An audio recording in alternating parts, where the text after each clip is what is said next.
వినుకొండ ప్రజలందరూ కూడా అమ్మ పేరుతో ఒక మొక్క నాటండి. ఎమ్మెల్యే జీవి ఆంజనేయులు. ఇక పూర్తి సమాచారం మేరకు అమ్మ పేరుతో ప్రతి ఒక్కరూ ఒక మొక్కను నాటాలని వినుకొండ ఎమ్మెల్యే జీవి ఆంజనేయులు కోరారు. అమ్మాయి పేరుతో ఒక మొక్క కార్యక్రమం వినుకొండ మున్సిపల్ అధికారులు చేపట్టగా ముఖ్య అతిథిగా ఎమ్మెల్యే జీవి ఆంజనేయులు హాజరై మున్సిపల్ కార్యాలయ ప్రాంగణంలో శుక్రవారం మధ్యాహ్నం 2 గంటల సమయంలో భాగంగా మొక్కలు నాటారు.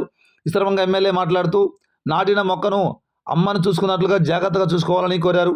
ప్రతి ఒక్కరూ తమ తల్లులను గౌరవించేలా ఒక మొక్కను నాటండి అని దేశ ప్రధాని మోడీ ప్రజలకు ఇచ్చిన పిలుపు అని తెలిపారు. మాతృమూర్తులు తమ పిల్లలను ఎలా సంరక్షించుకుంటారో అలాగే ఒక చెట్టు కూడా పర్యావరణాన్ని అలా రక్షిస్తుందని, ప్రతి ఒక్కరూ పర్యావరణాన్ని పరిరక్షణకు తమ తల్లుల పేరిట ఒక మొక్కను తప్పనిసరిగా నాటాలని కోరారు. ఈ కార్యక్రమంలో municipal chairman doctor Dastagiri, municipal commissioner తోట కృష్ణవేణి, మున్సిపల్ అధికారులు, ప్రజా ప్రతినిధులు, నాయకులు తదితరులు ఈ కార్యక్రమంలో భాగంగా పాల్గొనడం జరిగింది.